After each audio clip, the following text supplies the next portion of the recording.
Welcome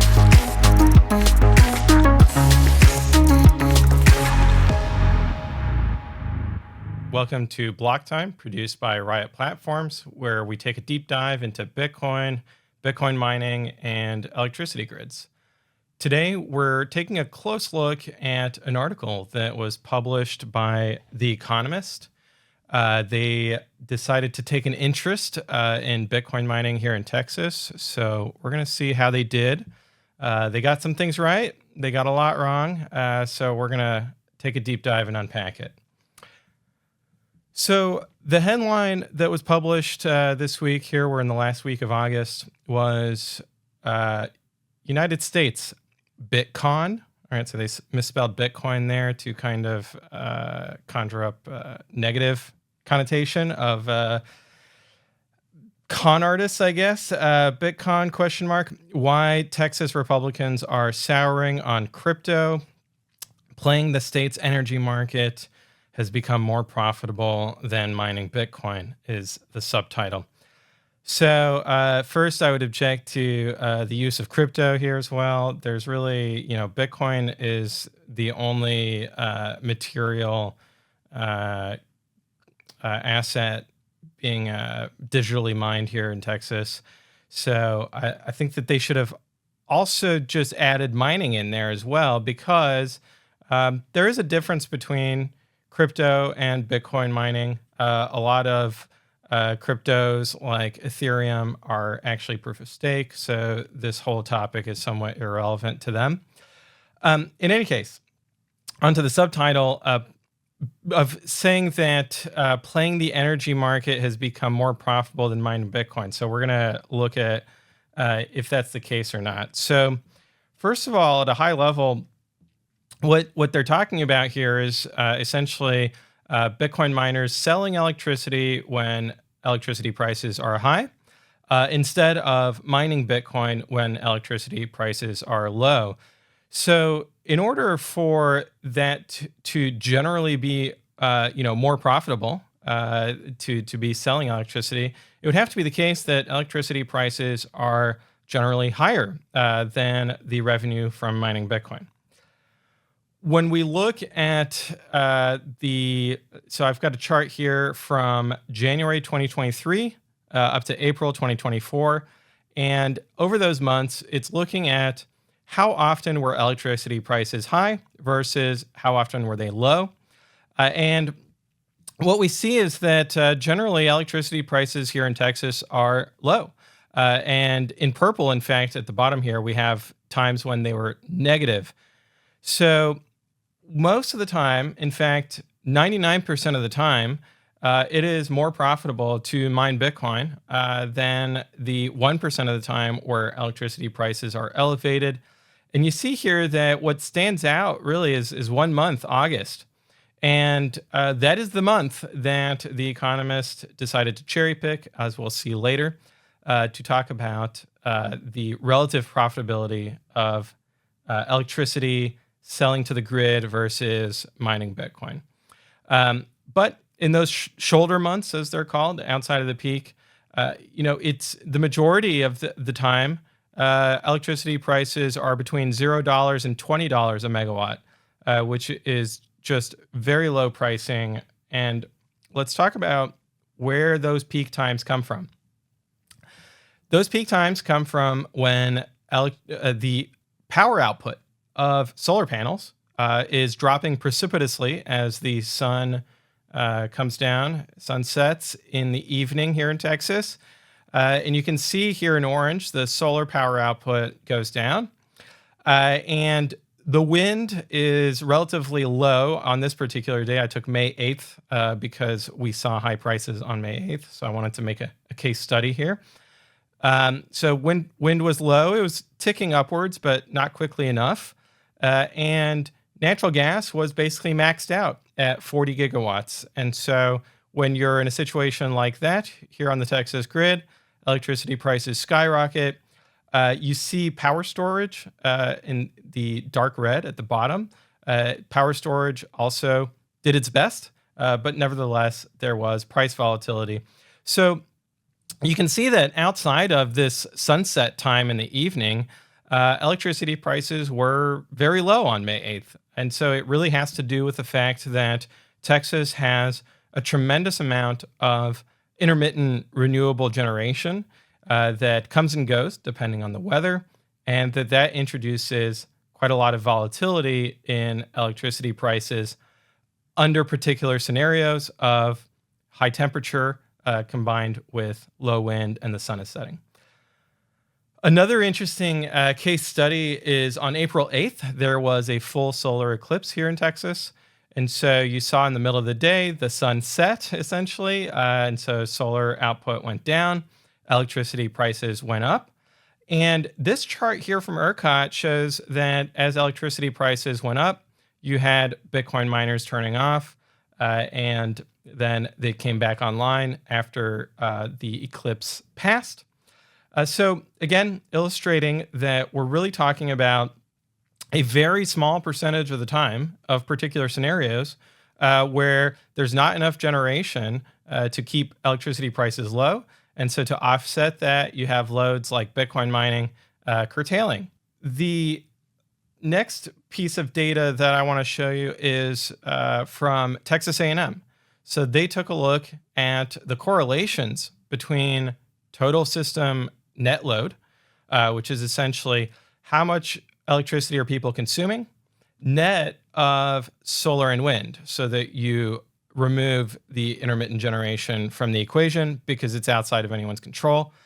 And what they found was that the more people are consuming electricity, the less Bitcoin miners are consuming electricity. There's a negative correlation, you see here on the right, negative 0.75 between Bitcoin mining and system-wide net load. And that's really because that net load is what is one of the main drivers of the price of electricity. And so the more net load there is, the higher the price of electricity is, and less Bitcoin mining there is during those particular windows of time. So all that just to debunk the subtitle, because really, when they're making that accusation that Bitcoin mining is less profitable than selling electricity to the grid, they're really talking about a very small percentage of the time, and it is very misleading to the readers to think that it's generally the case here in Texas. And let's keep going into the article after the subtitle. So the article says, cryptocurrency is now campaign talk, thanks to Donald Trump. Last month in their party platform, Republicans announced plans to bring an end to the un-American crypto crackdown and pledged to defend the right to mine Bitcoin. At a Bitcoin conference in Nashville days later, the biggest such get-together in the world, Mr. Trump vowed to make America the crypto capital of the planet. Unlike most campaign promises, this one ought to be easy to keep because it is already true. After China banned Bitcoin in 2021, crypto miners went looking for refuge. In Texas, they found everything they needed: cheap power, an abundance of land, low taxes, and a libertarian ethos that matched their own.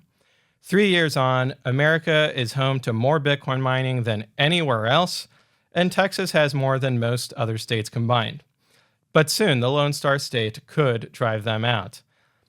So I think that there's definitely elements of truth in these two paragraphs. Donald Trump was in Nashville at the Bitcoin conference. His campaign promise, though, was to mine all of the Bitcoin in the United States. And so I think that campaign promise is actually hard to keep because Bitcoin mining is a global phenomenon. Currently, it's estimated that 40% of the Bitcoin mining is happening here in the United States. So that last part about, the United States has more Bitcoin mining than anywhere else in the world, I think that's mostly true, but you have to phrase it in such a way that you're not implying that it has the majority, because it does not yet, at least, have the majority of the Bitcoin mining. But no other country has more Bitcoin mining than the United States.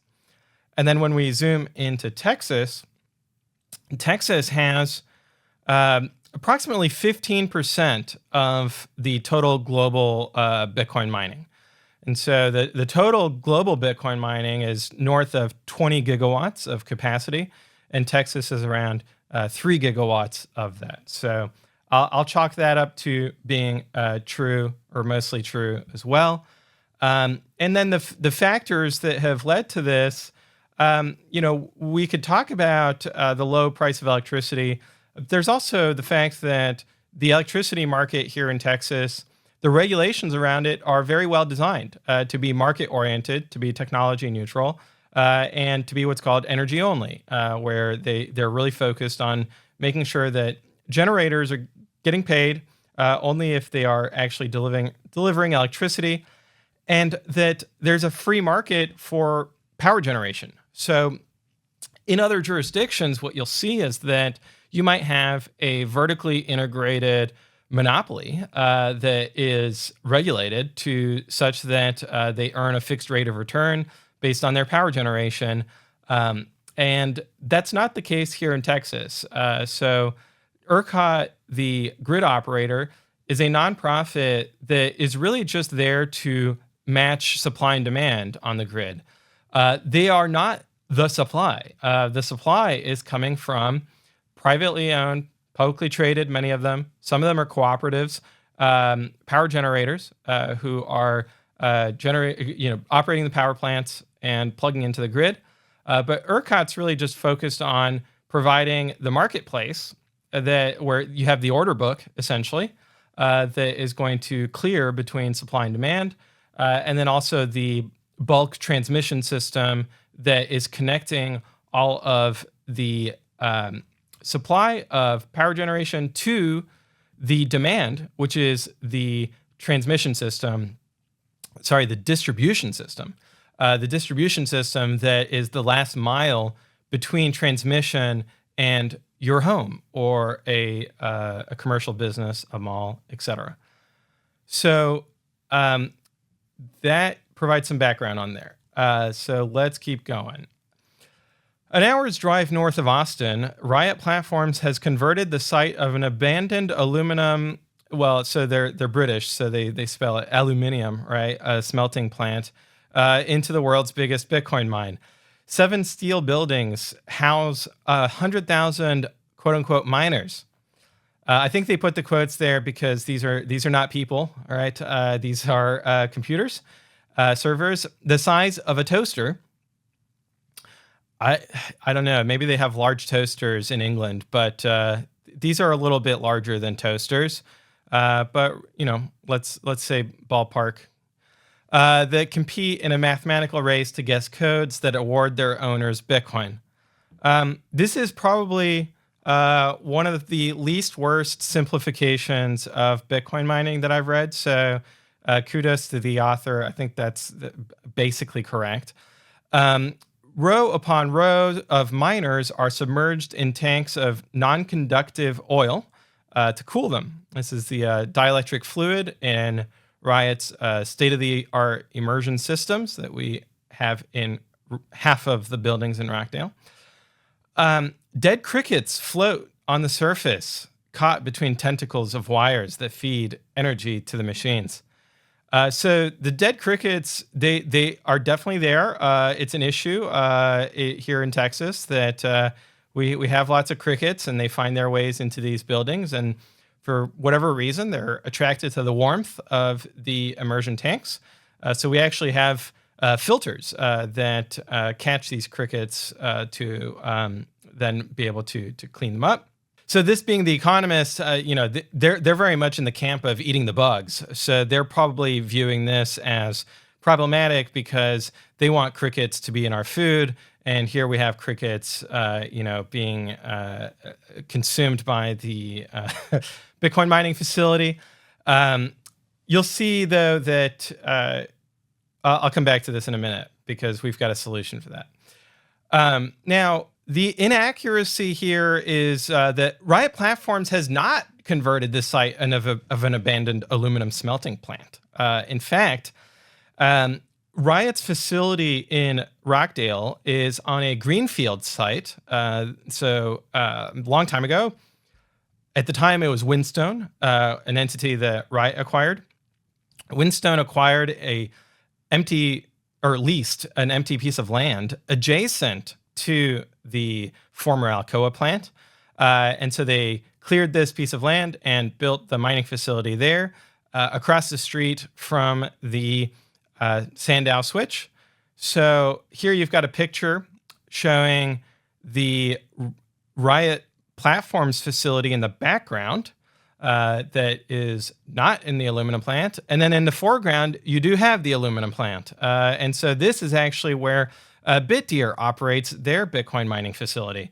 So they kind of swapped out Riot and BitDeer in their narrative here, which is kind of troubling from a fact-checking perspective. You would think that them being a professional journalistic outfit, that they would actually go and double-check what they're publishing, what they're writing, to make sure that it is accurate. But this is actually just a complete inaccuracy and wrong. But setting that aside, let's talk more about this Rockdale facility. So the aluminum plant operated formerly by Alcoa. When the space shuttle program wound down, this facility did not have one of its largest customers anymore. And so they shut down operations, had to lay off a lot of people. Attached to this aluminum plant were two large coal-fired power plants as well. And so those eventually shut down too, and the coal mining there as well. And they entered into environmental remediation. And it definitely increased the unemployment in this local community. People had to leave Rockdale or commute to get jobs elsewhere. And what was left behind really was, on top of kind of the buildings of the aluminum plant, was the Sandow switch, which was now dramatically underutilized due to the lack of that industrial base. So Bitcoin miners came in and were able to plug into this existing electrical infrastructure, the Sandow switch, and put it back to use. So it goes on to the theme of Bitcoin miners identifying stranded energy assets and being able to revitalize not only that asset, but the surrounding community. So in Rockdale, Bitcoin miners, Riot, BitDeer, we employ hundreds of people, and we've really been able to revitalize the local economy and also start to attract additional developments. So, for example, it was announced this year that there's going to be a new natural gas-fired power plant that's going to be built in the Sandow Lakes area. There's also a logistics facility, industrial logistics facility that's being developed. And then just the town over, there's Samsung's semiconductor plant that is being built as well. So lots and lots of investment coming into this rural community led by the Bitcoin miners. So, overall, despite the inaccuracy here, I think it is important to highlight that while, in past decades, there has been deindustrialization and kind of difficulty in rural areas, now that's turning around. Okay, next paragraph, Pierre Rochard, that's me, head of research at Riot.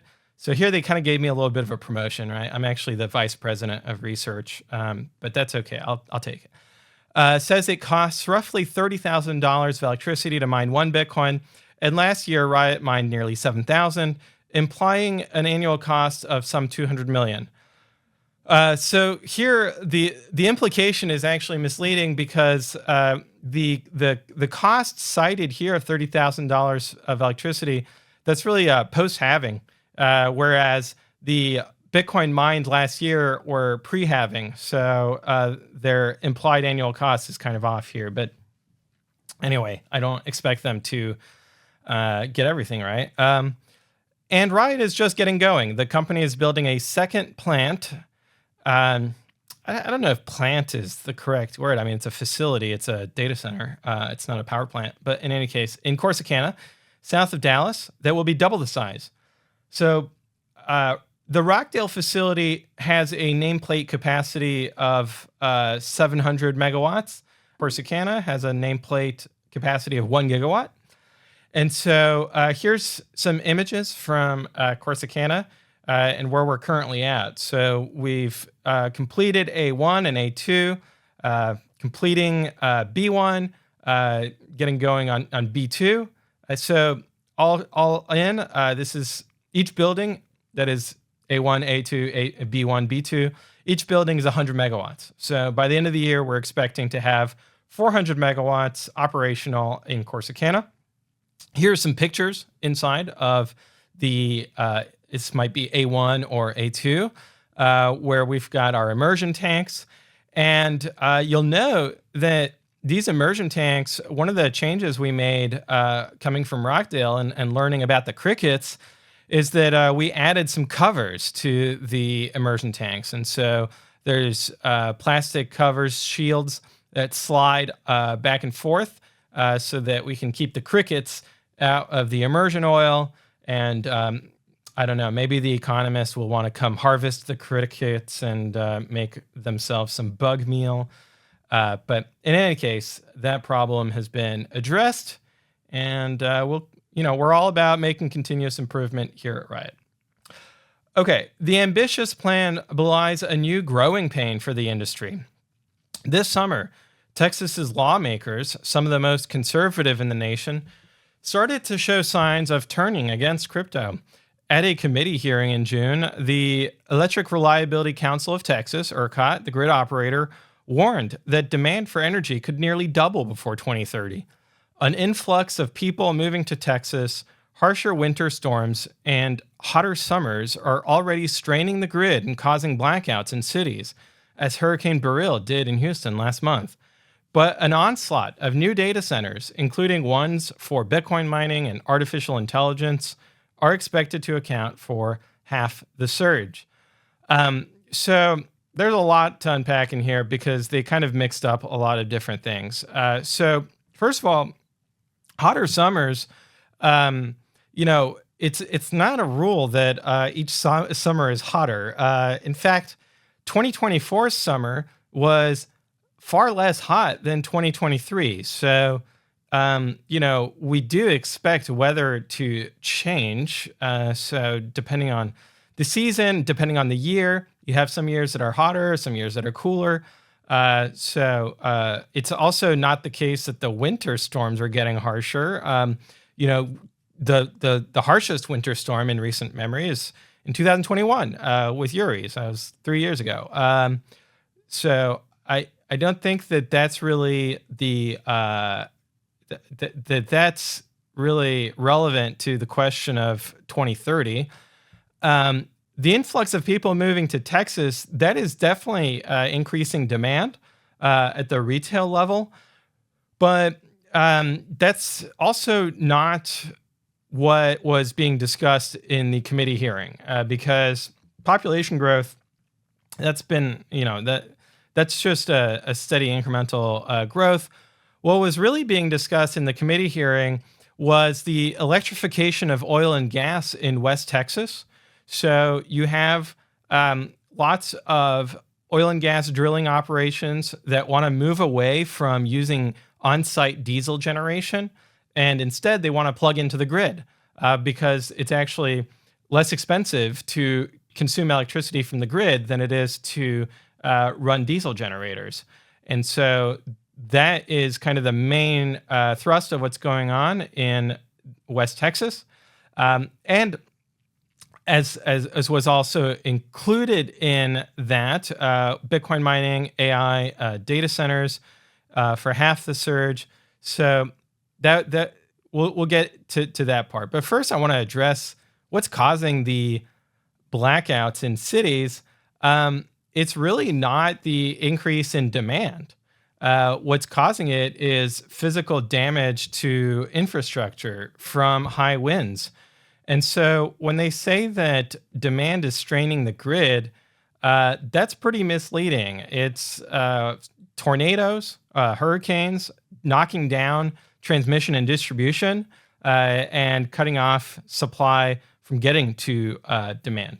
And so it seems like I might be making kind of a very subtle point here about the difference between having insufficient supply versus having insufficiently resilient transmission and distribution.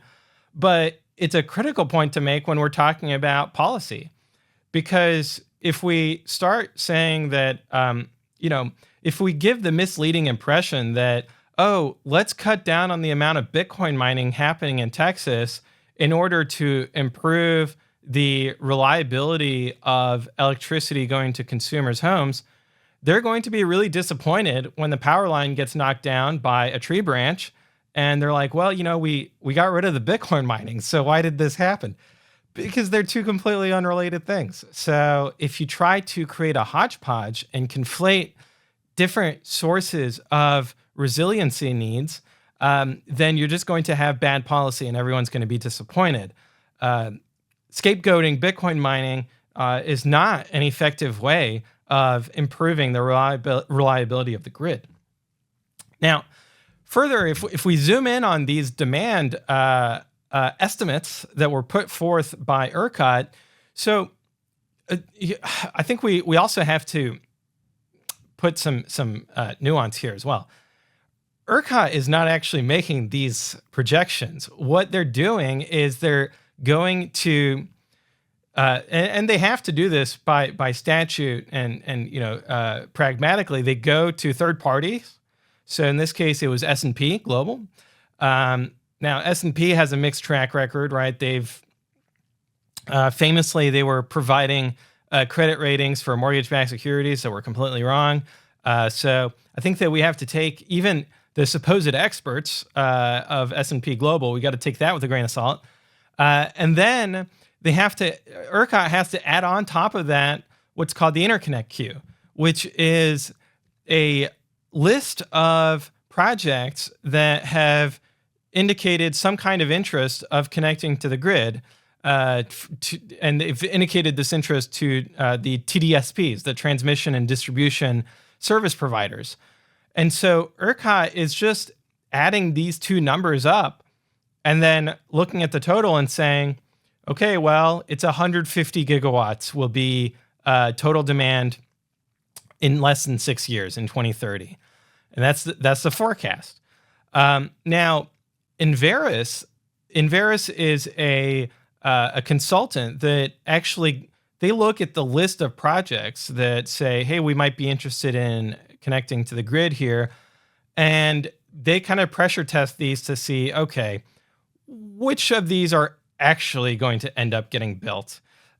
Because their job is to get to real numbers so that they can be providing consulting services and to the private sector. And what they found was that it's not 150 gigawatts, it's 93.5 gigawatts. So a 10% increase over the next 6 years, which is a completely different number than 150 gigawatts. And it's a lot more realistic. And so this is kind of confirmed by a research scientist from UT Austin, Joshua Rhodes. And he points out that, these interconnect queues, we got to take it with a grain of salt. Okay. Not everything is going to get built. So on top of the fact that the large load interconnect queue has projects in there, some of them are duplicates, right? So a project developer will say, well, we might build it here or we might build it there. And then when the TDSPs add it up, they include both sites. So there's double, triple, quadruple counting going on, just because the developer, when they're going into the interconnect queue, they're trying to figure out what's going to be the best site. They haven't really made that decision yet. They don't have any skin in the game in the sense of actually putting up a deposit or something like that. It really is pretty loosey-goosey. On top of that, not only do you have the load interconnect queue, you also have the generator interconnect queue. And what's interesting is that the generator interconnect queue is actually far more gigawatts than the load queue. So I went up and dug these numbers up from ERCOT. The queue for generation capacity is 348 gigawatts. So that's far more than the load queue. And then you add on the Texas Energy Fund notice of intents of, and these are mostly natural gas power plants that are intending to apply for a loan from the state to get a financing for building more power generation. That 55 gigawatts, you add that, you got a total of 404 gigawatts of, and again, this number is inaccurate, right? Take it with a grain of salt. But if you're going to compare apples to apples, you have to compare the load interconnect queue with the generation interconnect queue, and you see that there's far more generation in that queue than there is load. Now, of course, a fraction of the load and a fraction of the generation will end up getting built, but directionally, this is what we're looking at. Let's take a look at what has actually gotten built. So I'm just looking at the difference between 2023 and 2024. So Bitcoin mining, 30% increase in load. Okay, so that's on the load side. Solar, also 30% increase of solar. Now, we also have to look at not just the percentage increase, but the absolute increase. So when we're looking at the megawatt hours, solar went from 4 million megawatt hours in July to 5 million megawatt hours. Bitcoin mining went from, let's say, 1.8 million to 2.2 million. So there's actually more solar generation than there is Bitcoin mining generation. But in any case, both increased by 30%. And the big increase is from grid batteries of 168%. Now, in absolute numbers, it's very small relative to the solar and to the Bitcoin mining. It's only going from 60,000 megawatts hours to 160,000. So it's not in the millions yet. But we have to think about batteries as serving a very particular function, right? It comes down to that less than 1% of the time where the grid does need those batteries. And so those batteries, while it's fewer hours, it's during the most critical hours that they are providing electricity. And not just during those hours, but also where they are on the grid. So they are positioned at places where the bulk transmission system is going to have constraints. And so they're alleviating transmission constraints as well by where they're placed on the grid. So batteries have to be seen. They're not, a primary source of electricity. Obviously, they don't generate electricity. But when we think about balancing supply and demand, they play a very important role at the most important points in time of grid strain. So that has grown a lot. All this to say that this is where I really think that the economist is being disingenuous, is that they're not looking at this growth. They're really cherry picking some of the numbers here is what the load growth for 2030 is projected to be based on inflated numbers, but then they're not looking at the inflated generation queue, and they're not looking at the actual generation increases that have been happening and are projected to continue to happen. Okay, going on to the next paragraph. In response to ERCOT's caution, Dan Patrick, the lieutenant governor, criticized the mining industry for not creating enough jobs relative to the amount of energy it sucks. Quote, "It can't be the wild west of data centers and crypto miners crashing our grid and turning the lights off," he wrote on X, Twitter. State senators wondered out loud how they could get the miners to leave. "There are too many pigs at the table who," is a quote, "there are too many pigs at the table who just run out of food," said Donna Campbell, a Republican who represents 7 counties in the Hill Country. "If they don't come with their own trough full of food, can we just say no?" All right, so first off, in terms of job creation, I looked at how many jobs per megawatt are created by Bitcoin mining, and it's really it's equal to how many jobs per megawatt are created by natural gas power generation. And so, there's lots of, thousands of jobs here in Texas being created by both natural gas power generation and Bitcoin mining.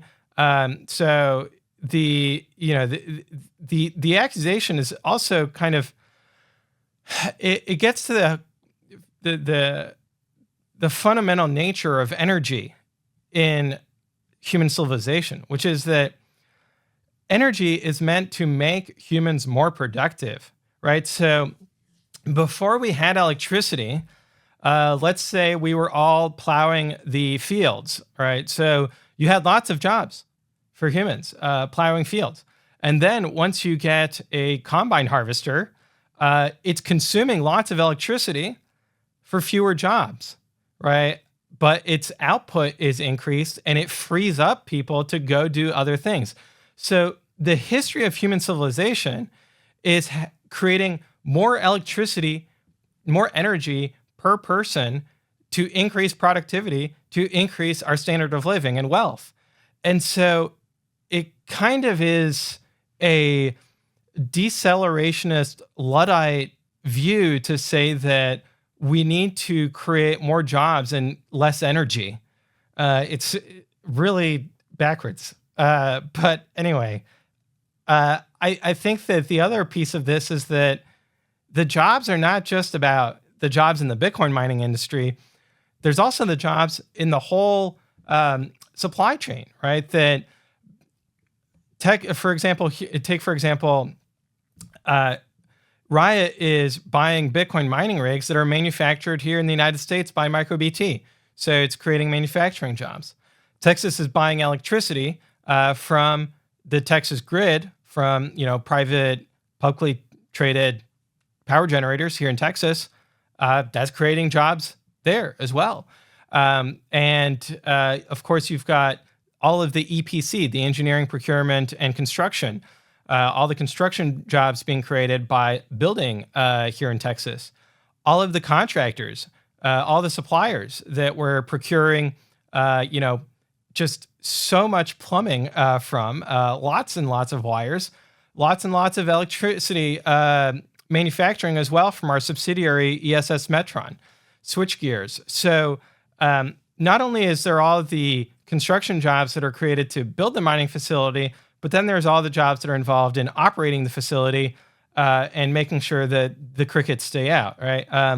And doing maintenance, doing repairs, right? All of these machines, eventually they do break down and we've got to go in and repair them. We also have to go in and refresh them. So as Bitcoin mining rigs become superseded by new models that are more efficient, we have to go in and essentially refurbish the facilities, swap out old mining rigs for new ones.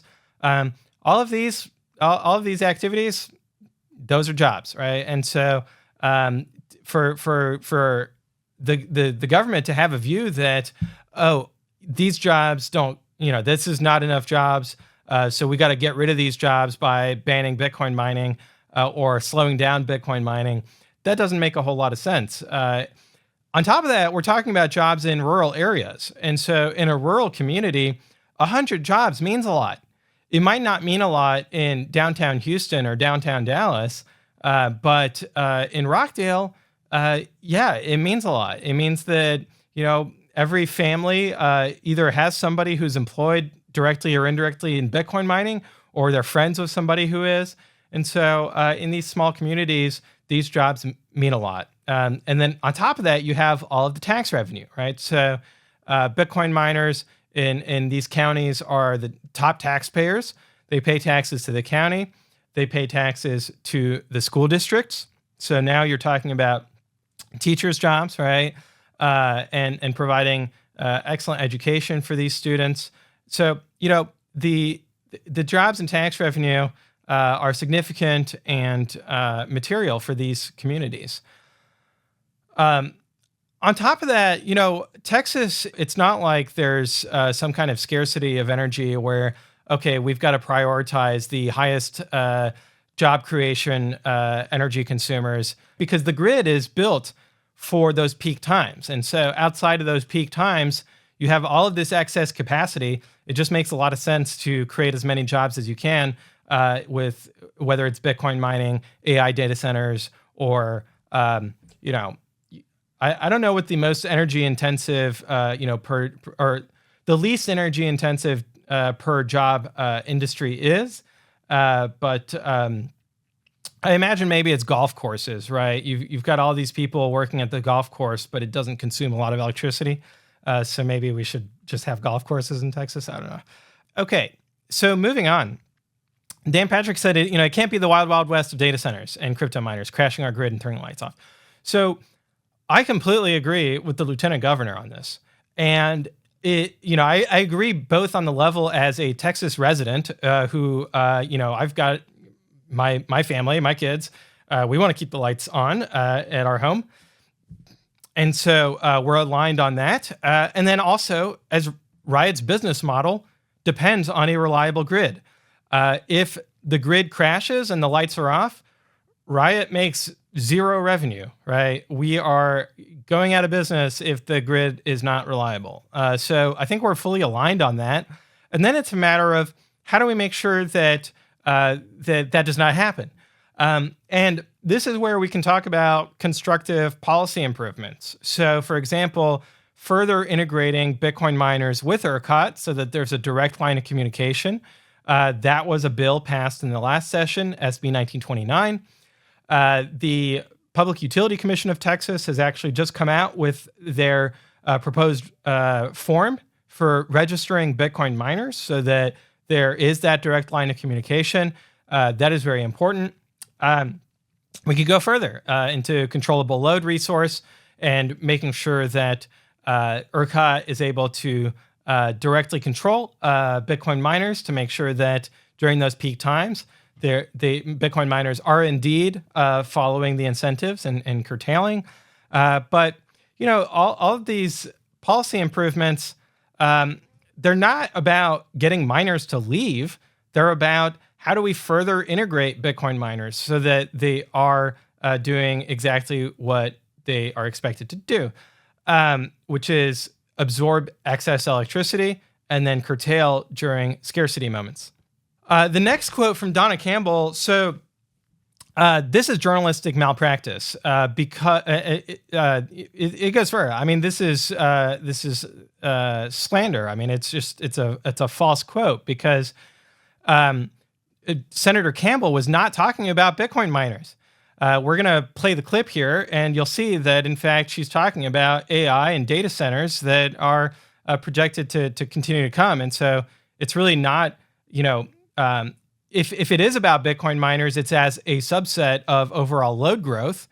And, she also says that it might be about loads that we don't even know about today in terms of what new industries will come in the future. So I'll let her quote speak for itself. Other questions or comments for the panel? Senator Campbell. Thank you, Mr. Chairman. Senator Creighton after that. Technology just, as it emerges, we don't know as it's emerging how much power it's going to take. And AI's just come on the scene. But who knows what's next, even after that will consume even more. Can we just say no? You can't come? This enigma, whatever, that may have just, 100 computers, but 2 people, or ran remotely. Can we just say no if they have a certain, too many pigs at the table who just run out of food?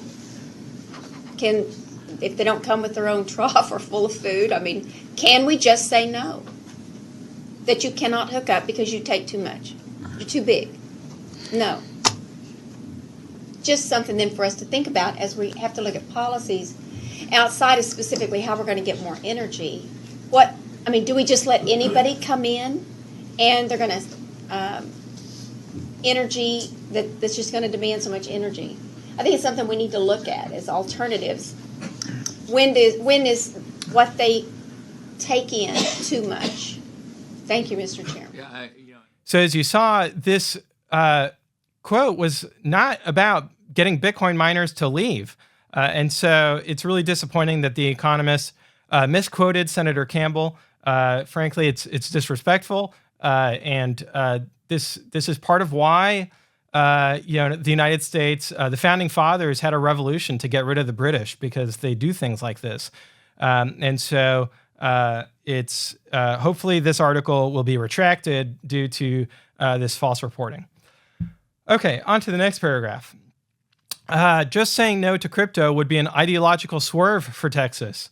When running for governor in 2014, Greg Abbott took campaign donations in Bitcoin before it was cool. So I'll fact check this. This is true. Greg Abbott, Governor Abbott, is an early proponent of Bitcoin. And I remember when he announced this in 2014, I thought it was fantastic. And, then it goes on to say he has since fervently embraced miners. I don't know that this is quite accurate in the sense that Governor Abbott has embraced economic growth and freedom here in Texas. And so, any industry that is doing legal activities that, are good for the economy and for the state, he is a proponent of, whether it's semiconductors or financial services or Bitcoin mining. He embraces economic growth and freedom. So I don't think this is particular to miners. But going on, after Winter Storm Uri in 2021 that left 4.5 million Texans without power and killed nearly 300 people, he looked to crypto as a tool to make the grid more robust. I don't know where they're getting this from because I haven't seen any information that would confirm this. What he and the legislature and the PUC and ERCOT looked to after Winter Storm Uri was weatherizing natural gas plants so that they could provide power during winter storms like Uri. And reforming the energy grid and putting in place the Texas Energy Fund that we discussed about the loans from the state to build more natural gas power plants. And so the improvements to the Texas grid in response to Winter Storm Uri, I think have been significant. And, knock on wood, we don't have another freak winter storm where, it is extremely cold for a whole week and everything freezes. But if that did happen again, I think Texas would have a fighting chance to weather that storm and to not have the grid go down. And it would have nothing to do with Bitcoin mining because frankly, the policy response to the winter storm had nothing to do with Bitcoin mining. So I don't know where the economists got this from. It is a lie and just a falsehood. So, it's totally bizarre that they published this without fact checking it. The Texas grid has been weatherized, and that's completely unrelated to Bitcoin mining. And I think that regulators and legislators deserve credit for those reforms and improving the governance at the Public Utility Commission and at ERCOT to prevent outages like that from happening again. But again, nothing to do with Bitcoin mining. Anyway, going on, bringing more large loads onto the grid would incentivize power stations to produce more electricity and keep the cost of energy low, he reckoned. So I don't know if he reckoned this or not, because again, I haven't seen anything from the governor of him tying this to Winter Storm Uri. But it's certainly the case that in general, Bitcoin mining does incentivize more power generation to come to the state and does help keep the cost of energy low. But that doesn't have anything to do with weatherization in particular. The reason why natural gas power plants were not weatherized here in Texas is that, first of all, weatherization costs a lot of money. And so then you have to get ratepayers to pay for, essentially an insurance policy against a winter storm like Uri. And second of all, weatherization makes power plants less efficient when it's hot outside, because now you're adding insulation to the power plant. And so now the power plant has to operate less efficiently when it's hot in order to be able to operate when it's very cold. nothing to do with Bitcoin mining. So I don't know why Winter Storm Uri came up in this context at all, but let's keep going. That year, Mr. Patrick created a working group to develop a master plan for the expansion of the blockchain industry in Texas. So if you go and read the master plan that was written from the working group, it is excellent. There is, I think, one paragraph in it about Bitcoin mining. It's probably 20 pages long. Most of it is about blockchain and DAOs and completely unrelated things. And so I don't know that this is particularly relevant to the policy landscape, but it was a good master plan. And that's, I'll just leave it there. I don't know why it's important to this story, but okay. Around that time, many crypto miners, including Riot, signed contracts with energy suppliers that locked them into fixed rates for up to a decade. So there's a bit of a sleight of hand here with around that time, because Riot, first of all, it wasn't Riot at the time; it was Whinstone, so the company that Riot later acquired. Whinstone entered into its first power purchase agreement in 2020. So that was before Winter Storm Uri. And it was at a time before the inflation from COVID happened. And so when we look at the inflation from COVID, prices across the board, whether it's eggs or other foods or housing or electricity, that inflation increased prices by about 30%. And so anybody who entered into a 10-year fixed rate contract for any kind of commodity in 2020 did well. And that was not due to any kind of specific foresight. It was just due to the fact that they were managing their risk correctly by entering into a hedge. And that in any case, the article goes on several years on, that decision looks clever. Only because fiat currency inflation, right, the dollar lost value from COVID. And so it would have been a smart on the part of the economists to mention that factor. But of course, it seems like they've got an agenda with this article. And we also have to keep in mind that, a really important word in here is many crypto miners.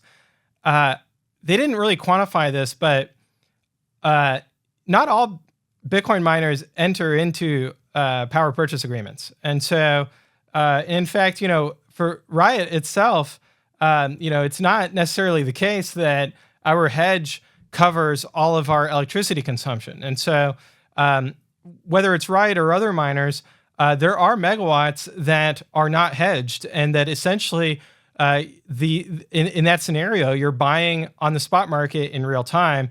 And so I think that it's important to mention that because of what's written later, but let's keep going. Unlike steel factories or paper mills, Bitcoin miners can temporarily shut down without harming supply chains. Parentheses, because although they say Bitcoin is not just magic internet beans, which there's no product that needs to get to market.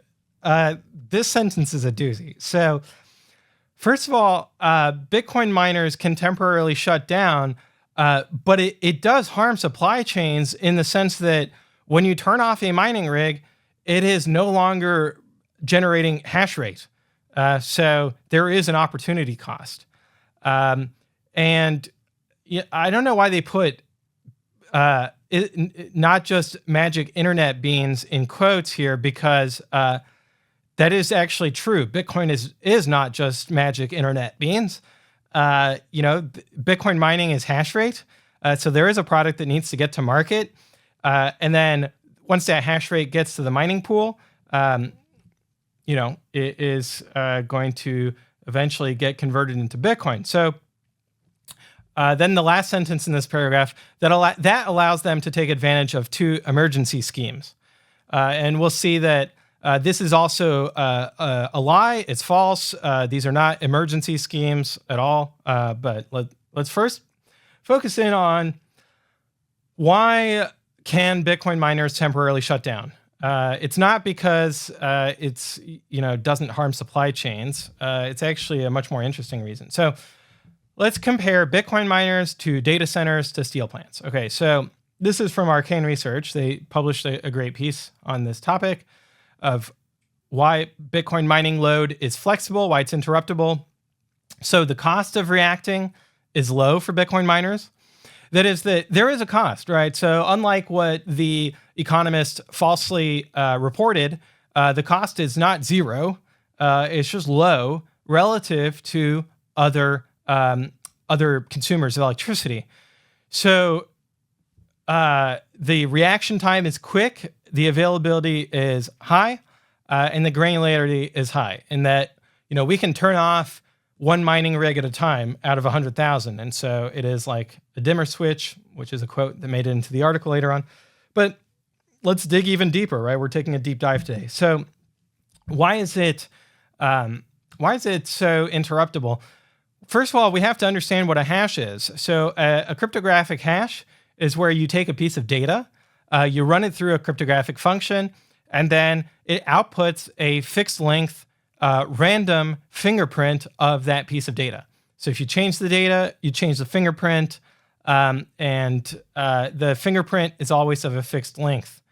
So Bitcoin mining is generating lots of these hashes. So an S19 XP, for example, will generate 140 trillion hashes per second. So if you unplug a Bitcoin mining rig, and it's producing 140 trillion hashes per second, when you unplug it, it's not like you have some kind of work in progress that you need to save down, right? Because it will have just finished a hash and it was just going to start on the next one, and it's basically instantaneous. And so you're not losing any work. Contrast this with a traditional data center where, for example, if you're serving up a website, if you unplug the server, now people can't access the website anymore. If you unplug an AI GPU, now they're not training the data anymore, and they were in the middle of training it, and so now they lose all that data, and so it's not interruptible because when you plug it back in, a Bitcoin miner will just be able to pick up where it left off right away because it's just generating more hashes on the next block. The AI computer will have to restart from scratch because it did not have time to save down the training model. Or, if it did have time to save down, well, now you're talking about the cost of storage and the cost of memory, and those costs do not exist for Bitcoin mining. Bitcoin mining is a pure compute load, whereas AI is not a pure compute load. It is a hybrid of lots of memory, lots of storage, and compute. And then a website has to have availability, right? And so websites are centralized generally to where you can't just unplug a server. So what is the opportunity cost? Currently, if we take the hash price as kind of a proxy for what the opportunity cost is, it's $40 per petahash, which is roughly about, let's say $50 per megawatt. Whereas the opportunity cost for a website or for an AI data center, it might even be above the regulatory maximum electricity price of $5,000 a megawatt. So, and same thing for a steel mill. And then on top of that, with a steel mill, you have the added danger of you don't want to create unsafe working conditions. So steel mills, you can't just interrupt them willy-nilly because you could actually injure a person or the machinery involved in that. So it's not interruptible. That is why Bitcoin mining is a uniquely flexible load, is that it has that low opportunity cost. It's highly interruptible.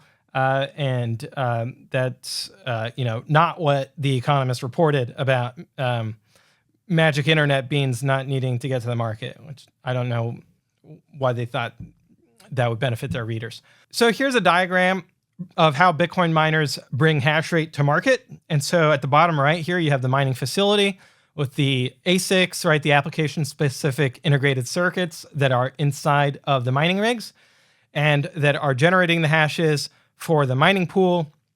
And sometimes mining companies are vertically integrated, and so they might operate their own pool. But in any case, that hash rate goes to the pool. The pool then is able to propose a block to add to the blockchain that would add Bitcoin to their to the pool's wallet, right? And then the nodes, the Bitcoin nodes that anybody can run a Bitcoin node, would then verify that block being proposed. And so there's definitely a supply chain here that is affected when a Bitcoin mining rig goes offline. Now, the really important note here that I think that The Economist should have mentioned, which is that Bitcoin mining is so decentralized that it is indeed the case. You can unplug a mining rig and somebody using Bitcoin for transactions would not notice because it is one of millions of mining rigs operating, right? And so even if all the Bitcoin miners in Texas turned off, and that's 15% of the network, transactions on average would get finalized 15% slower, but they would get eventually finalized. And so that really shows, what the dynamic is here is that, yeah, it's a decentralized supply chain, but it is affected by curtailments. And so, the Economist at best was at a half truth, but that would really be stretching our generosity and charity with how they tortured the English language there. And just zooming out, what is being provided here to the network from Bitcoin mining? One is the decentralized issuance, right? So the traditional financial system has centralized issuance. This is why they have anti-counterfeiting laws. If it was decentralized, they wouldn't have anti-counterfeiting laws, right? You'd go home to your Epson printer, you'd print out some $100 bills, and then go to the bar. But it is centralized, and so if you do that, you'll get arrested. The only people who are allowed to issue currency are those, either it's the government, right, through the mint, or their deputies in the commercial banking system. When they lend out on fractional reserves, they're creating new money. And so they have a cartel, an oligopoly. And this enables them to get monopoly profits. And in monetary economics, this is called seigniorage, where their cost of producing a dollar is zero because it's just a keystroke in a database. And their benefit from producing a dollar is $1.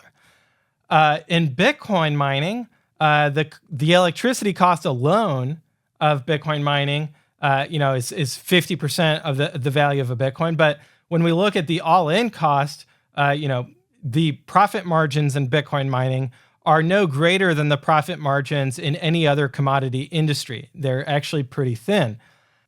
On top of kind of providing a competitive process for issuing Bitcoin to make sure that it's decentralized, Bitcoin mining solves the issue of double spending, right? Making sure that the same Bitcoin are not spent twice by ordering Bitcoin transactions in sets of transactions, blocks that are sequential.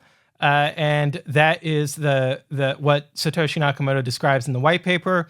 We have a past episode about the Bitcoin white paper that you can go refer back to on that. And those are the transaction fees that are paid to the Bitcoin miners. And that's about 5% of Bitcoin mining revenue is from transaction fees. And then 95% of it is from the issuance of Bitcoin onto the ledger. And so those are the services provided by Bitcoin mining. It's not magic internet beans. It's cryptography. It's some of the world's most advanced software engineering. I don't expect The Economist to understand that, but, anyway, hopefully they watch this and learn. Okay, next paragraph. On the hottest and coldest days, when demand for electricity peaks and the price soars, The Bitcoin miners either sell power back to providers or stop mining for a fee paid by ERCOT. Doing so has become more lucrative than mining itself. In August 2023, Riot collected $32 million from curtailing mining and just $8.6 million from selling Bitcoin. Every part of this paragraph is incorrect. It's all false. So it's literally all lies. So let's unpack it. First clause in this paragraph: on the hottest and coldest days, when demand for electricity peaks and the price soars. So this is incorrect because it's not on the hottest and coldest days. It's actually during those windows of time where, in addition to being the hottest or hot, because it doesn't have to be the hottest, in addition to being hot in addition to having demand for electricity, you have intermittent renewables that are either not producing due to low wind or ramping down in the case of solar in the evening. So The Economist did not mention the impact of these intermittent renewable generators on the electricity, right? So it's not demand, it's not load, it's net load, right? So demand factoring in intermittent renewable generation that makes for a peak, right? You got to have a net load peak, not a load peak. There's load peaks where the price of electricity is very low because it happens in the middle of the day. You've got 20 gigawatts of solar power going, and you've got lots of wind blowing in West Texas, and there's plenty of electricity, even though you are at, on the hottest day with a demand for electricity peaking, and the price is very low. And so for them to say that these are the factors that make for a high price, completely false, and it's just misinformation, and they're doing a disservice to their readership. Personally, I think they're defrauding their readers, right? Because when you buy The Economist, when you subscribe to it, you are paying The Economist to at least fact check things so that they're reporting the truth, right? And so when they report a lie and they don't fact check it, they are violating their contract and performing fraud on the reader and spreading misinformation. And so I think the readers of The Economist should open up a class action lawsuit against The Economist and sue them for not providing the service that they claim to be providing, because this sentence is just completely false, and provably so when we look at the data. And also when you talk with anybody who is familiar with electricity markets here in Texas. Second half of the sentence is also false. The Bitcoin miners either sell power back to providers at a profit. So this is false because this presumes that they are in a power purchase agreement, which is actually not always the case, right? As they mentioned earlier in their article, they said many. They did not say all, right? So they should have caught this even within the internal consistency of the article, because there's lots of Bitcoin miners who turn off when the price is high, but they don't get any power credits because they are not in a power purchase agreement. And so they are doing economic curtailment purely to avoid the high price. And then they say, or stop mining for a fee paid by ERCOT. This is also completely false. I think the particularly frustrating part for this, it's not even frustrating for the readers who are being defrauded or for the Bitcoin miners who are being portrayed here as receiving a subsidy from ERCOT. It's particularly frustrating from ERCOT's perspective, because the CEO of ERCOT more than a year ago wrote a letter to Elizabeth Warren explaining to her that the ERCOT does not enter into curtailment agreements with Bitcoin miners. Bitcoin miners are not paid to stop mining for a fee paid by ERCOT. Okay, that is just completely false. And this misinformation continues to be spread by people who claim to be speaking the truth. So it's really a frustrating situation for the grid operator. And we'll get into what ERCOT is paying for in a second here. So it says, doing so has become more lucrative than mining itself. In August 2023, Riot collected $32 million from curtailing mining and just $8.6 million from selling Bitcoin.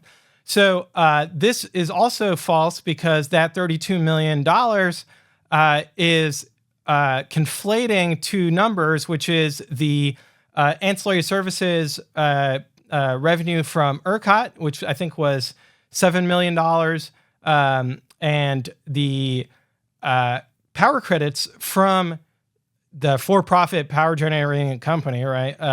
That was $25 or $24 million, if I recall correctly. And so those the $7 million from ERCOT was not for curtailing. In fact, we'll get into what it was for. The really misleading part of this is cherry picking August 2023, which is an exceptional month from a market perspective. If you look at the whole year, or any other month, Bitcoin mining is more lucrative than curtailing. And so, and also even within August, you break it down hour by hour.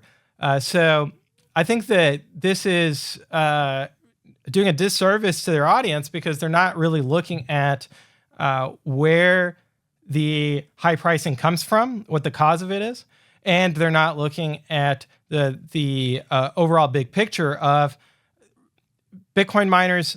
They're not just getting power credits when electricity prices are high. If they have a power purchase agreement and they're paying a fixed rate outside of those times, and when they're paying that fixed rate and the electricity price is negative, they're paying the fixed rate. So they are paying more than the spot price. Now, no journalist, I guess, would report on the months where Bitcoin miners are, quote unquote, losing money on their hedge, right? Where they are, the power company is on the benefiting end of the deal. They only report on the month where it's a reverse, which is really disingenuous because now the reader is reading this and they're like, well, wait a minute. Why would anyone enter into this contract with a Bitcoin miner? Why would you pay somebody to not consume electricity? It doesn't make any sense, right? And we see this online. People get outraged by this. They're like, why are Bitcoin miners getting paid to not mine Bitcoin? The source of the outrage is that the other half of the contract is completely unmentioned here, where Bitcoin miners are paying more than the spot price on all the other days of all the other months of the year, when there's abundant electricity. And so it's a very misleading picture. It's completely absurd that The Economist published this. And really, the other part of this, I think, is, Riot being publicly traded, the power generating companies involved here are publicly traded as well. It gets into something that the SEC should look at, right? If a blog like The Economist is falsifying financial records of companies by misreporting the contracts, the disclaimers that they have, that are publicly reported or publicly disclosed in their financial statements, it raises a question of, is The Economist actually, should they be in trouble with the SEC for these misrepresentations? I'll leave that for, brighter minds to think about. Okay, so as I mentioned, there's three elements here. The first is just economic spot price curtailment, right? Avoiding high spot price if you're not in a power purchase agreement. The second is avoiding high spot prices and earning power credits from a PPA, because you overpay for electricity during those shoulder months, then you earn power credits during those small, less than 1% of the time where electricity prices are high. And then third, the question of participation in ERCOT ancillary services. Okay, so I want to unpack the price responsiveness, first of all. So this is a slide from ERCOT that was presented earlier this year. They took a look at Bitcoin miners, large flexible loads, as they call them, and they took a look at what percentage of them curtailed, what percentage of them turned off. And you see that there's a wide range of, or it's not really a wide range. There's a range of curtailment behavior, but nevertheless, you see that on average, weighted, let's say, 78% of them curtail when the spot price of electricity is over $1,000 a megawatt, which really kind of provides some data on the economic curtailment part.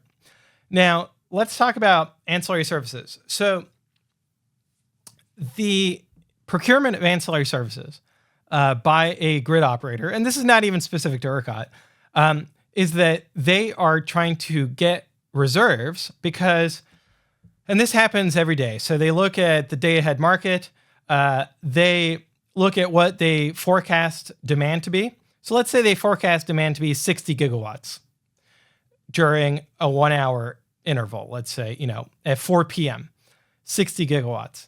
And they line up the generators to get 60 gigawatts of generators to be ready to meet that demand. And they schedule that out. Now, they also, in addition to that, want to have some wiggle room of, well, what if a generator trips offline because, they have a mechanical problem? Or what if our load forecast is incorrect because it turns out to be a little hotter than we expected? And so in addition to the 60 gigawatts of just matching their forecast, they also procure a reserve, let's say 5 gigawatts of ancillary services. And so this reserve, the way they procure it is through a competitive auction system, a bidding system, where they say, okay, who wants to be in reserves? So generators and loads have to make a choice of, okay, are we going to be in reserve or not? And if you're in reserve, if you are bidding into ancillary services, well, you're basically saying is, at this price per megawatt for this 1 hour interval, I commit myself as a load to stay on in reserve to be ready for deployment to turn off at the direction of ERCOT, which is the exact same on the generator side. You're saying during this 1 hour interval, I commit myself to being off in reserve, ready to be turned on by ERCOT in order to meet ERCOT's reliability mandate. And so the reserves are procured in the day ahead, and there's different flavors of ancillary services that are kind of broken up by time frame. So you have regulation service, reg up and reg down, which is the most nimble and fastest reserve that they deploy in within those 5-minute dispatch intervals. So the 5-minute dispatch intervals are when essentially the price of electricity gets set, and they are when the scheduling system dispatches power generators. And so within those 5 minutes, you got to make sure that the grid frequency of 60 hertz stays around 60 hertz. If the grid frequency goes outside of 60 hertz, then you put the grid at risk of brownouts, blackouts, right? The system's not designed to operate outside of 60 hertz. So that's the fastest one, reg up and reg down. Bitcoin miners can participate in reg up and reg down. And there's specialized software that enables them to do this so that they can deploy within 4 seconds to maintain system frequency. And earlier in The Economist, they mentioned that these are for emergencies. It's not the case. Okay, ancillary services, so emergencies within power systems engineering, you have EEAs. So these are electrical emergency alerts, right? So ancillary services get deployed every day of every week of every year, not just in emergencies, but they get deployed just because you have to make sure that supply and demand is balanced every second of the day of every week of every month of every year, right? And so these ancillary services are necessary, not just on days where it's going to be, scarcity conditions, but on every day. And so it's kind of weird for the economists to say that this is for emergencies. It's not. It's for grid operations, reliability. RRS is for bigger time frames, and then non-spin for bigger time frames, 30 minutes. Not on this slide. I should add it as ECRS, which is a new ancillary service. And ECRS is really for the solar ramp down at the end of the day. So let's get into the solar ramp down. In 2020, you had 8 gigawatts, in 2020, you had, let's call it 3 gigawatts of solar ramping down at the end of the day. In 2022, you had 8 gigawatts of solar ramping down at the end of the day. In 2024, you've got 20 gigawatts of solar ramping down at the end of the day. So in a grid scale power system like ERCOT, if you've got 60 gigawatts and 20 gigawatts is ramping down, that means that 1/3 of your power generation has to get swapped out, right? You've got to turn on 20 gigawatts of natural gas power plants within basically an hour. And so you can imagine that if you get a little bit of cloud coverage during this time, your forecast is wrong, and now you need to hit up your reserves, your ancillary services, where you were paying a Bitcoin miner to stay on, or you were paying a power generator to stay off, and you've got to go deploy them at that point, in which case you curtail the Bitcoin miner or you turn on the power generator. Now, The Economist claimed that the Bitcoin miners are being paid by ERCOT to turn off. The opposite is true. The Bitcoin miners are paid by ERCOT to stay on in reserve. And so it's really just, again, journalistic malpractice for them to say the opposite of the truth. I mean, I don't know how much more wrong they could be. I was going to say wronger. That would be wrong too. This is disinformation and lies that either they are knowingly lying or they are just so incompetent that they did not fact check any of this story. I mean, it boggles the mind that they got this so wrong. That they and this is why it's frustrating for ERCOT, the grid operator, because then they get phone calls from people saying, why are you paying the Bitcoin miners to do what they were going to do anyway, right? Why are you paying them to turn off? They were already going to turn off because the electricity prices are high. And ERCOT has to explain to folks, no, that's not what we paid them for. Here are the facts. Here's what ancillary services are. Here's why we have to procure ancillary services. And, we've just got to stop the spread of disinformation on the internet, right? With these economist blogs or whatever. Okay, so the other interesting fact I wanted to point out, which really shows how cherry picking The Economist was. So they took August 2023, and yesterday I took the average price for August 2024 of electricity. It decreased by 80%. Meanwhile, Bitcoin mining load increased by 30%. So the price of electricity, why did it decrease by 80%? Did it decrease because load decreased? No. Load this year was essentially unchanged from last year. What changed was purely about the growth of solar, the growth of batteries, and that the weather was a little milder. And so you had less firm demand from air conditioning and more flexible demand from Bitcoin miners that turn off whenever the electricity price goes north of $50 a megawatt. And so that means that when you average out all the electricity prices, now you've got a much lower average. And so The Economist did not report on 2024. If you're reading The Economist, you're stuck in the past. You're reading about things that happened a year ago, and they're mischaracterizing it. They're lying about it. It's a combination of misinformation and stale data. Going on. Next paragraph. The Tech Transparency Project, a nonprofit organization based in Washington, D.C. I would add, funded by George Soros. They forgot to mention that. Accuses miners of acting as an energy arbitrage business in disguise.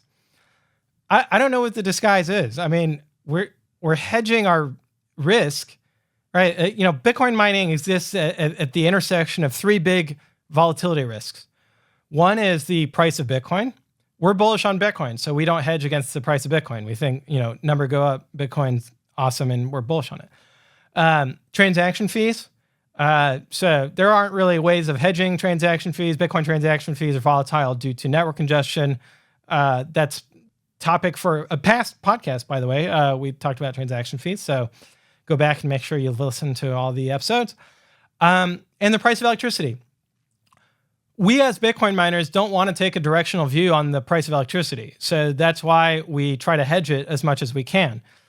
So it's not like we're hedging the price of electricity because we want to be, we think that the price of electricity is going to go up or down or sideways, right? We're just trying to manage our risk so that we can continue to grow, continue to contribute to the Texas economy. We go on. The article says that this Tech Transparency Project is holding Texas, quote unquote, hostage and wasting taxpayer dollars. Okay, so first of all, holding Texas hostage is absurd in the sense that if we're turning off at $50 a megawatt, we're off long before the grid is in scarcity condition. So if you want to talk about who's holding Texas hostage, I'll let you in on a little dirty secret. It's the batteries. The batteries are bidding in at $5,000 a megawatt. Okay, they're the ones that are holding Texas hostage, but the Tech Transparency Project is not being transparent about that. They're just lying about it being Bitcoin miners because they don't like Bitcoin, right? This is a whole smear campaign that is just trying to malign Bitcoin. It's purely pretextual.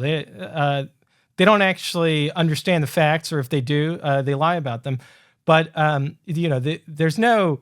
I mentioned the batteries holding Texas hostage, but look, it's a free market, right? If regulators want to make sure that batteries are regulated and earn a regulated rate of return and sell electricity at a lower price than $5,000 a megawatt, they could do that. I think it would go against what Texas is trying to do, which is have a free market where the solution to high prices is high prices, right? So last summer's high prices meant that Texas ERCOT market became very attractive for privately owned battery developers to come to Texas to build battery infrastructure, right, to earn the returns from those high prices that they're expecting going forward, I suppose. And so there's no hostage taking at all. It's the case that high electricity prices attract more power generation, attract batteries, attract more flexible loads, right? Because guess what? Those high prices are less than 1% of the time, right? And so if you're building up all this infrastructure for peak times, it's going to be sitting idle outside of those peak times. During that 99% of the time, you're going to have that excess electricity that's really attractive for large flexible loads. The second part of the lie is that Bitcoin miners are wasting taxpayer dollars. Okay, so this is a lie on two levels. One, it's not taxpayer dollars, okay? Ancillary services are paid for by consumers of electricity, ratepayers, not taxpayers. Taxpayers pay for, the only thing that comes to mind right now is taxpayers pay for intermittent renewable generation that receives the production tax credit and the investment tax credit at the federal level. So we could talk about whether those are wasting taxpayer dollars or not. Of course, the Tech Transparency Project doesn't want to talk about that because that's not part of their agenda. And then there's the Texas Energy Fund, which is from taxpayer dollars. We could have a policy debate or a rational policy debate about whether that's wasteful or whether it's offsetting the federal subsidies for intermittent generation in order to attract more firm generation. So, valid question there. But it's not ratepayer dollars that pay for ancillary services, and it's not wasteful because ERCOT has done a fantastic job of procuring ancillary services so that we have a reliable grid. So there's no waste going on. Their ties to China make them more dubious. I don't know what they're talking about. Riot doesn't have any ties to China. But the industry is adamant that it is a stellar corporate citizen and critical to the grid's health. That's true.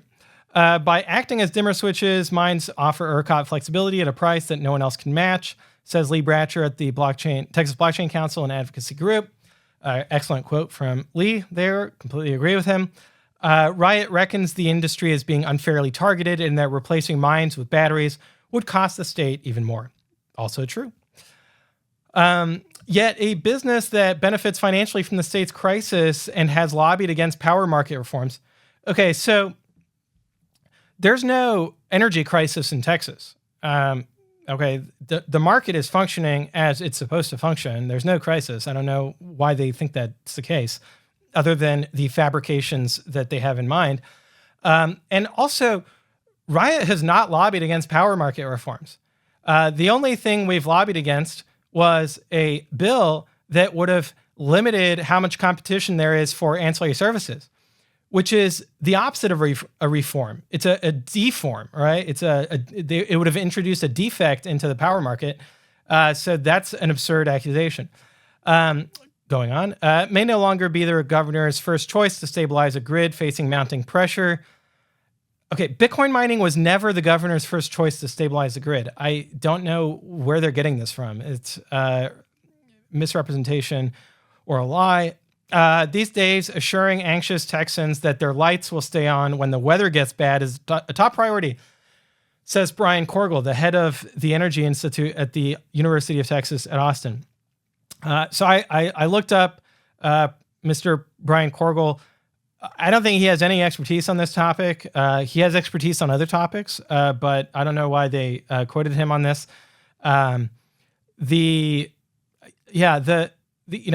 weather gets bad and the lights go off, it's due to a tornado or a hurricane. It's not due to Bitcoin mining. So it's just completely unrelated. And the last sentence is hilarious. If Texans blame Bitcoin miners, rightfully or not, their leaders will too, he predicts.